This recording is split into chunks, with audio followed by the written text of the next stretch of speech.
ओम श्री हनुमते नमः। नमस्कार दोस्तों, आपका हमारे यूट्यूब चैनल धार्मिक कथाएं और कहानियां में स्वागत है। आज मंगलवार के दिन सुनिए हनुमान जी की व्रत कथा। व्यास जी ने कहा, एक बार नैमिषारण्य तीर्थ में 80,000 मुनि एकत्र होकर पुराणों के ज्ञाता श्री सूत जी से पूछने लगे, हे महामुनि, आपने हमें अनेक पुराणों की कथाएं सुनाई हैं। अब आप कृपया करके हमें ऐसा व्रत और कथा बताइए जिसके करने से संतान की प्राप्ति हो तथा मनुष्यों को रोग शोक अग्नि सर्व दुख आदि का भय दूर हो, क्योंकि कलयुग में सभी जीवों की आयु बहुत कम है। फिर इस पर उन्हें रोग चिंता के कष्ट लगे रहेंगे तो फिर वह श्री हरि के चरणों में अपना ध्यान कैसे लगा सकेंगे। श्री सूत जी बोले, हे मुनियों, आपने लोक कल्याण के लिए बहुत ही अच्छा प्रश्न पूछा है। एक बार युधिष्ठिर ने भगवान श्री कृष्ण से लोक कल्याण के लिए यही प्रश्न किया था।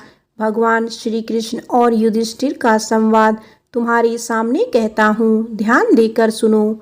एक समय पांडवों की सभा में श्री कृष्ण जी बैठे हुए थे। तब युधिष्ठिर ने भगवान श्री कृष्ण से प्रश्न किया, हे प्रभु नंदनंदन गोविंद, आपने मेरे लिए अनेकों कथाएं सुनाई है। आज आप कृपया करके ऐसा व्रत या कथा सुनाइए जिसके करने से मनुष्यों को रोग चिंता का भय समाप्त हो और उसको पुत्र की प्राप्ति हो। हे प्रभु, बिना पुत्र के जीवन व्यर्थ है। पुत्र के बिना मनुष्य नरकगामी होता है। पुत्र के बिना मनुष्य पितृ ऋण से छुटकारा नहीं पा सकता और ना ही उसका पुत्र नामक नरक से उद्धार हो सकता है। अतः पुत्रदायक व्रत बतलाइए। श्री कृष्ण भगवान से बोले, हे राजन, मैं एक प्राचीन इतिहास सुनाता हूँ, आप उसे ध्यानपूर्वक सुनो। कुंडलपुर नामक एक नगर था। उसमें नंदा नामक एक ब्राह्मण रहता था। भगवान की कृपा से उसके पास सब कुछ था, फिर भी वह दुखी था। इसका कारण यह था कि ब्राह्मण की स्त्री सुनंदा के कोई संतान नहीं थी। सुनंदा पतिव्रता थी, भक्ति पूर्वक श्री हनुमान जी की आराधना करती थी।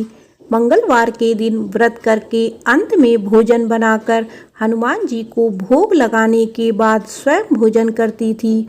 एक बार मंगलवार के दिन ब्राह्मणी गृह कार्य की अधिकता के कारण हनुमान जी को भोग ना लगा सकी तो इस पर उसे बहुत दुख हुआ। उसने कुछ भी नहीं खाया और अपने मन में प्रण किया कि अब तो अगले मंगलवार को ही हनुमान जी को भोग लगाकर अन्न जल ग्रहण करूंगी। ब्राह्मणी सुनंदा प्रतिदिन भोजन बनाती, श्रद्धा पूर्वक पति को खिलाती, परंतु स्वयं भोजन नहीं करती और मन ही मन श्री हनुमान जी की आराधना करती रहती। इसी प्रकार 6 दिन गुजर गए और ब्राह्मणी सुनंदा अपने निश्चय के अनुसार भूखी प्यासी निराहार रही। अगले मंगलवार को ब्राह्मणी सुनंदा प्रातःकाल ही बेहोश होकर गिर पड़ी। ब्राह्मणी सुनंदा की इस असीम भक्ति के प्रभाव से श्री हनुमान जी बहुत प्रसन्न हुए और प्रकट होकर बोले, सुनंदा, मैं तेरी भक्ति से बहुत प्रसन्न हूँ, तू उठ और वर मांग। सुनंदा अपने आराध्य देव श्री हनुमान जी को देखकर आनंद की अधिकता से विह्वल हो श्री हनुमान जी के चरणों में गिरकर बोली, हे प्रभु, मेरी कोई संतान नहीं है, कृपया करके मुझे संतान प्राप्ति का आशीर्वाद दे, आपकी अति कृपा होगी। श्री महावीर जी बोले, तेरी इच्छा पूर्ण होगी, तेरी एक कन्या पैदा होगी, उसके अष्टांग प्रतिदिन सोना दिया करेंगे। इस प्रकार कहकर श्री महावीर जी अंतर्ध्यान हो गए। ब्राह्मणी सुनंदा बहुत हर्षित हुई और सभी समाचार अपने पति से कहा। ब्राह्मण देव कन्या का वरदान सुनकर कुछ दुखी हुए, परंतु सोना मिलने की बात सुनी तो बहुत प्रसन्न हुए। विचार किया कि ऐसी कन्या के साथ मेरी निर्धनता भी समाप्त हो जाएगी। श्री हनुमान जी की कृपा से वह ब्राह्मणी गर्भवती हुई और 10वें महीने में उसे बहुत ही सुंदर पुत्री प्राप्त हुई। यह बच्ची अपने पिता के घर में ठीक उसी तरह बढ़ने लगी जिस प्रकार शुक्ल पक्ष का चंद्रमा बढ़ता है। 10वें दिन ब्राह्मण ने उस बालिका का नामकरण संस्कार कराया। उसके कुल पुरोहित ने उस बालिका का नाम रत्नावली रखा, क्योंकि यह कन्या सोना प्रदान किया करती थी। इस कन्या ने पूर्व जन्म में बड़े विधि विधान से मंगल देव का व्रत किया था। रत्नावली का अष्टांग बहुत सा सोना देता था। उस सोने से नंदा ब्राह्मण बहुत ही धनवान हो गया। अब ब्राह्मणी भी बहुत अभिमान करने लगी। समय बीतता रहा। अब रत्नावली 10 वर्ष की हो चुकी थी। एक दिन जब नंदा ब्राह्मण प्रसन्नचित्त था, तब सुनंदा ने अपने पति से कहा, मेरी पुत्री रत्नावली विवाह के योग्य हो गई है, अतः आप कोई सुंदर तथा योग्य वर देखकर इसका विवाह कर दें। यह सुन ब्राह्मण बोला, अभी तो रत्नावली बहुत छोटी है। तब ब्राह्मणी बोली, शास्त्रों की आज्ञा है कि कन्या 8वें वर्ष में गौरी, 9 वर्ष में राहिणी, 10वें वर्ष में कन्या, इसके पश्चात रजस्वला हो जाती है। गौरी के दान से पाताल लोक की प्राप्ति होती है, राहिणी के दान से वैकुंठ लोक की प्राप्ति होती है, कन्या के दान से इंद्र लोक में सुखों की प्राप्ति होती है। अगर हे पतिदेव रजस्वला का दान किया जाता है तो घोर नरक की प्राप्ति होती है। इस पर ब्राह्मण बोला, अभी तो रत्नावली मात्र 10 ही वर्ष की है और मैंने तो 16-16 साल की कन्याओं के विवाह कराए हैं, अभी जल्दी क्या है। तब ब्राह्मणी सुनंदा बोली, आपको तो लोभ अधिक हो गया है लगता है। शास्त्रों में कहा गया है कि माता पिता और बड़ा भाई रजस्वला कन्या को देखते हैं तो वो अवश्य ही नरकगामी होते हैं। तब ब्राह्मण बोला, अच्छी बात है, कल मैं स्वयं ही योग्य वर की तलाश में अपना दूत भेजूंगा। दूसरे दिन ब्राह्मण ने अपने दूत को बुलाया और आज्ञा दी कि जैसी सुंदर मेरी कन्या है वैसा ही सुंदर वर उसके लिए तलाश करो। दूत अपने स्वामी की आज्ञा पाकर निकल पड़ा। पंपई नगर में उसने एक सुंदर लड़के को देखा। यह बालक एक ब्राह्मण परिवार का बहुत गुणवान पुत्र था। इसका नाम सोमेश्वर था। दूत ने इस सुंदर व गुणवान ब्राह्मण पुत्र के बारे में अपने स्वामी को पूर्ण विवरण दिया। ब्राह्मण नंदा को भी सोमेश्वर अच्छा लगा और फिर शुभ मुहूर्त में विधि पूर्वक कन्यादान करके ब्राह्मण ब्राह्मणी संतुष्ट हुए। परंतु ब्राह्मण के मन में तो लोभ समाया हुआ था। उसने कन्यादान तो कर दिया था, पर वह बहुत खिन्न भी था। उसने विचार किया कि रत्नावली तो अब चली जाएगी और मुझे इससे जो सोना मिलता था वह अब नहीं मिलेगा। मेरे पास जो धन था कुछ तो इसके विवाह में खर्च हो गया और शेष बच गया है, वह भी कुछ दिनों पश्चात समाप्त हो जाएगा। मैंने तो इसका विवाह करके बहुत बड़ी भूल कर दी है। अब कोई ऐसा उपाय हो कि रत्नावली मेरे घर में ही बनी रहे, अपने ससुराल ना जाए। लोभ रूपी राक्षस ब्राह्मण के मस्तिष्क पर छाया जा रहा था। रात भर अपनी शैया पर बेचैनी से करवटें बदलते बदलते उसने एक बहुत ही क्रूर निर्णय लिया। उसने विचार किया कि जब रत्नावली को लेकर उसका पति सोमेश्वर अपने घर के लिए जाएगा तो वह मार्ग में छिपकर सोमेश्वर का वध कर देगा और अपनी लड़की को अपने घर ले आएगा, जिससे नियमित रूप से उसे सोना भी मिलता रहेगा और समाज का कोई मनुष्य उसे दोष भी नहीं देगा। प्रातः काल हुआ तो नंदा और सुनंदा ने अपनी जमाई तथा लड़की को बहुत सा धन देकर विदा किया। सोमेश्वर अपनी पत्नी रत्नावली को लेकर ससुराल से अपने घर की तरफ चल दिया। ब्राह्मण नंदा महालोभ के वशीभूत हो अपनी मति खो चुका था। पाप पुण्य को उसे विचार ना रहा था। अपने भयानक व क्रूर निर्णय को कार्य रूप देने के लिए उसने अपने दूत को मार्ग में अपनी जमाई का वध करने के लिए भेज दिया था, ताकि रत्नावली से प्राप्त होने वाला सोना उसे हमेशा मिलता रहे। और वो कभी निर्धन ना हो। ब्राह्मण के दूत ने अपने स्वामी की आज्ञा का पालन करते हुए उसके जमाई सोमेश्वर का मार्ग में ही वध कर दिया। समाचार प्राप्त कर ब्राह्मण नंदा मार्ग में पहुंचा और रुदन करती अपनी पुत्री रत्नावली से बोला, हे पुत्री, मार्ग में लुटेरों ने तेरे पति का वध कर दिया है। भगवान की इच्छा के आगे किसी का कोई वश नहीं चलता। अब तू घर चल, वहाँ पर ही रहकर शेष जीवन व्यतीत करना। जो भाग्य में लिखा है वही होगा। अपने पति की अकाल मृत्यु से रत्नावली बहुत दुखी हुई। करुणा क्रंदन व रुदन करते हुए अपने पिता से बोली, हे पिताजी, इस संसार में जिस स्त्री का पति नहीं है उसका जीना व्यर्थ है।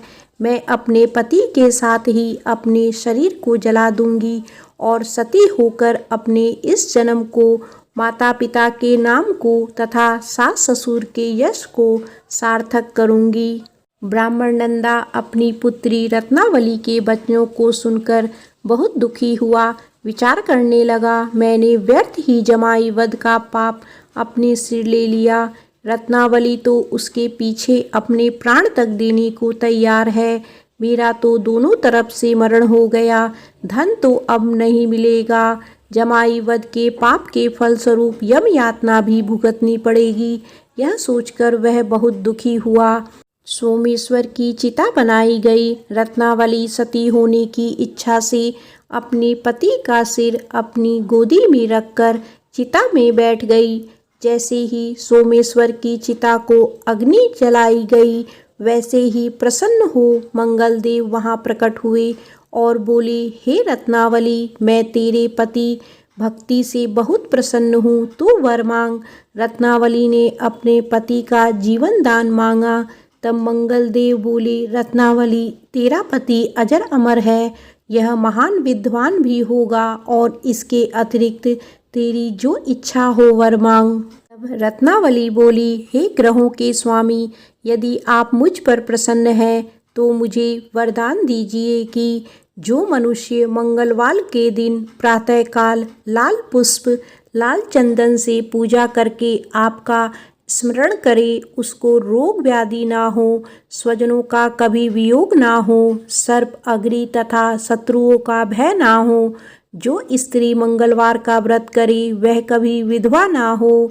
मंगलदेव तथा अस्तु कहकर अंतर ध्यान हो गए। सोमेश्वर मंगलदेव की कृपा से जीवित हो उठा। रत्नावली अपने पति को पुनः प्राप्त कर बहुत प्रसन्न हुई और मंगलदेव का व्रत प्रत्येक मंगलवार को करके व्रतराज और मंगलदेव की कृपा से इस लोक में सुख ऐश्वर्य को भोगते हुए अंत में अपने पति के साथ स्वर्ग लोक को गई। प्रेम से बोलो पवन पुत्र हनुमान की जय। आइए सुनते हैं मंगलवार व्रत की दूसरी कथा। केशव दत्त नाम का एक ब्राह्मण था जो अपनी पत्नी अंजनी के साथ ऋषिनगर गांव में खुशी से रहता था। गांव के सभी लोग ब्राह्मण परिवार का बहुत सम्मान करते थे। उसके पास खूब धन संपत्ति थी, लेकिन उसकी कोई संतान नहीं थी। इस कारण दोनों पति पत्नी दुखी थे। पुत्र प्राप्ति के लिए दोनों हनुमान जी की पूजा करने लगे। ब्राह्मण हर मंगलवार जंगल में हनुमान जी की पूजा करने के लिए जाता। पत्नी घर में ही महावीर का व्रत रखा करती थी। दोनों शाम को बजरंगबली को भोग लगाकर व्रत खोलते थे। ब्राह्मण और उसकी पत्नी को हनुमान जी की पूजा करते करते कई साल बीत गए, लेकिन उन्हें संतान नहीं हुई। एक समय आया जब ब्राह्मण निराश हो गया, परंतु उसने बजरंगबली पर विश्वास नहीं छोड़ा। दोनों पति पत्नी विधिवत व्रत रखते रहे। एक मंगलवार अंजलि हनुमान जी को भोग लगाना भूल गई और दिन ढलने के बाद खुद भी बिना भोजन किए सो गई। उस दिन ब्राह्मण की पत्नी ने प्रण लिया कि वो अब अगले मंगलवार को भोग लगाने के बाद ही अन्न का दाना खाएगी। बिना कुछ खाए पिए किसी तरह से 6 दिन निकल गए। मंगलवार का दिन आया और कमजोरी के चलते वे बेहोश हो गई। हनुमान जी अंजलि की निष्ठा देखकर प्रसन्न हो गए। बेहोशी में ही ब्राह्मणी को हनुमान जी ने दर्शन दिए और कहा, पुत्री उठो, तुम हर मंगलवार पूरी निष्ठा के साथ मेरा व्रत करती हो। मैं तुम्हारी भक्ति से बहुत प्रसन्न हूँ। इस बात से खुश होकर मैं तुम्हारी मनोकामना पूरी करने का वरदान देता हूँ।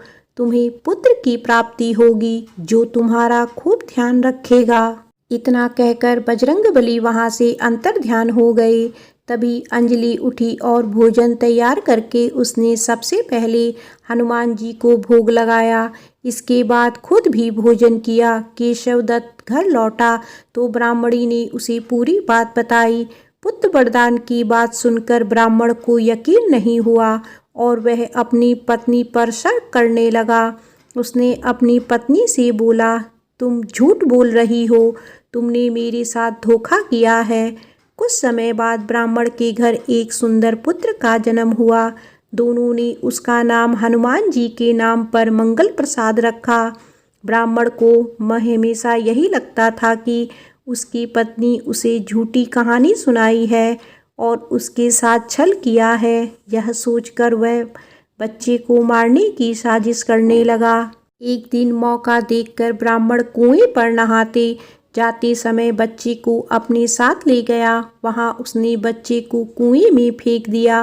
ब्राह्मण के घर लौटने पर पत्नी ने उससे पूछा, मंगल कहाँ रह गया? वो भी तो आपके साथ गया था। पत्नी के सवाल सुनकर ब्राह्मण पहले थोड़ा घबराया और फिर बोला कि मंगल उसके साथ नहीं था। तभी पीछे से मंगल मुस्कुराते हुए सामने आया। यह देखकर ब्राह्मण दंग रह गया। केशव दत्त को रात को यह सोचकर नींद नहीं आई कि मंगलदास कैसे घर वापस आया। उसी रात बजरंगबली ने ब्राह्मण को सपने में दर्शन दिए। हनुमान जी ने कहा, मेरा प्रिय पुत्र, यह तुम दोनों का ही बेटा है। मैंने तुम्हारी और तुम्हारी पत्नी की भक्ति से खुश होकर तुम्हारी मनोकामना को पूरा किया था। अपने पुत्र मंगलदास को अपना लो और अपनी पवित्र स्त्री पर शक करना छोड़ दो।